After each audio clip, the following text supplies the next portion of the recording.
personally, it's been a really sweet culmination of just all the work that I've put in over my time playing college basketball. Media day in the SoCon, I don't know if they're changing it this year, but it used to just be the head coach going. So I've never had an opportunity to even go to a media day. So to even be here, even just the first station that we did, pictures, and just being able to be here with such a talented kid and Gigi, it's really cool. I'm really thankful for it. What's your role like in developing a guy like that as someone that's played a lot of basketball with a guy that hasn't played a lot of college basketball? Yeah. I mean, the cool thing about him is he's already so ahead of the curve as far as skill and whatnot. So for me, just being an older guy, I've tried to be really intentional about just getting to know him as a person, right? Gigi Jackson as a human being is more important to me than Gigi Jackson, a basketball player. So I've tried to be really just intentional of getting to know him, getting to understand what he struggles with on and off the court, because his skill, man, is so ahead of the curve. There's some moves that he'll make during practice. I'm like, okay, this kid's ridiculous.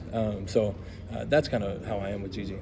You played a lot of the 4 and the 5 at the Citadel, maybe out of necessity. Where are they kind of having you play a lot in this offense? A lot of 3 and 4 here. It's going to be what made me successful at the Citadel was my ability to kind of stretch the floor, to play multiple positions, to do multiple things.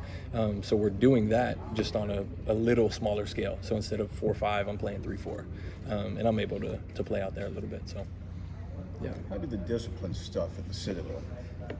How does that help you as you go to a place like South Carolina? You didn't have the hair and the beard. No, not at all. How does it feel to maybe be a little freer? Is that a good feeling? Yeah. I mean, buzz cut and clean shave for 5 years. So cool. What an awesome opportunity for me to kind of just let it all go. Essentially, I get to let my game go. I get to, I don't know, not make my bed every morning. I don't have to get up at 5:30 to go salute for Revelry, which is a cool experience. I'm ridiculously thankful for it.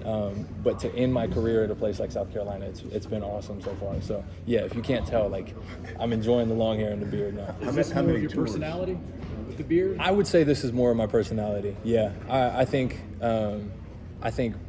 when it comes to the people that know me, they could look at me and be like, I can understand the clean cut, the clean shave, but that's not him, So this is definitely a better and healthier expression of just who I am. How many tours? I only had 10 really assigned to me, but I didn't walk them. I ended up just sitting them. So I stayed out of trouble for the most part. Now cons on the other side, I did sit a good many of those, but it was good. Yeah. Y'all were picked 14th in the league. What was your reaction to that, and how do you approach that with the other guys? And is it the disrespect level, or do y'all understand, or how do you approach that? Yeah, me being an older guy, being around basketball, especially college basketball, for I guess as long as I have, I wasn't surprised. I honestly had some sort of expectation that it was going to be around there. But I think me, as well as honestly every single guy in the rest of our locker room, we have a chip on our shoulder already. So just adding the individual chip on our shoulders to now we have a collective chip on our shoulder. That just adds more fuel to the fire. So it's cool, you put us 14th or 13th or whatever you want to do, cool. You're just going to add more fuel to the fire and just give us more of a reason to prove people wrong. You've mentioned before Hayden playing against Coach Paris's defense. Yeah. What is he asking you to do defensively that makes it tough to go against? Yeah, I mean, there's no plays off, first of all. No plays off defensively. And if you want to get the shots that you want offense, you have to earn it defensively.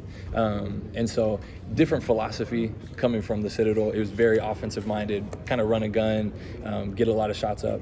So it's different for me, but I honestly have never been more excited to play defense because, and I've mentioned this to some of the guys, I played against Coach Paris and his defensive philosophy for 5 years, and now I get to be a part of it. I hated playing Coach Paris because I knew his teams were going to be difficult for me.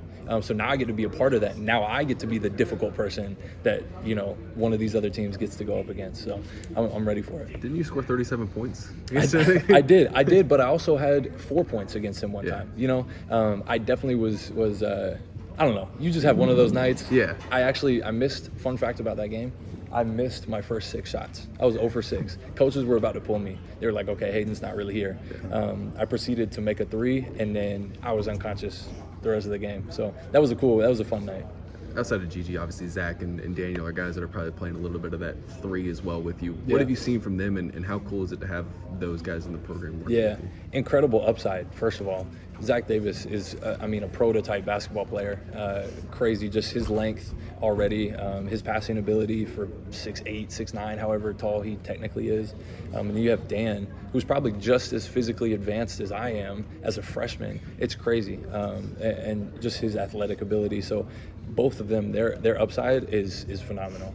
And so it's really cool for me to be a part of their first year. I'm super excited to see how this year goes, but the rest of their career, man, it's going to be such a pleasure to watch. Ebo, obviously, out. Yeah. What's your relationship with him, and how involved is he maybe in the day-to-day with you guys? Yeah, I personally am incredibly involved with him. He's just another older guy on the team, 23 years old. Yes, that bites, him getting hurt, but he's still incredibly vocal. He's still incredibly important to the team. He brings a lot of value, even though he's just sitting on the bench. But yeah, we have dinner every single night together. So it's been cool getting to know him a little bit more, and just seeing the impact that he's still having on the guys, even with his injury. Thanks, Coach Hayden. Paris mentioned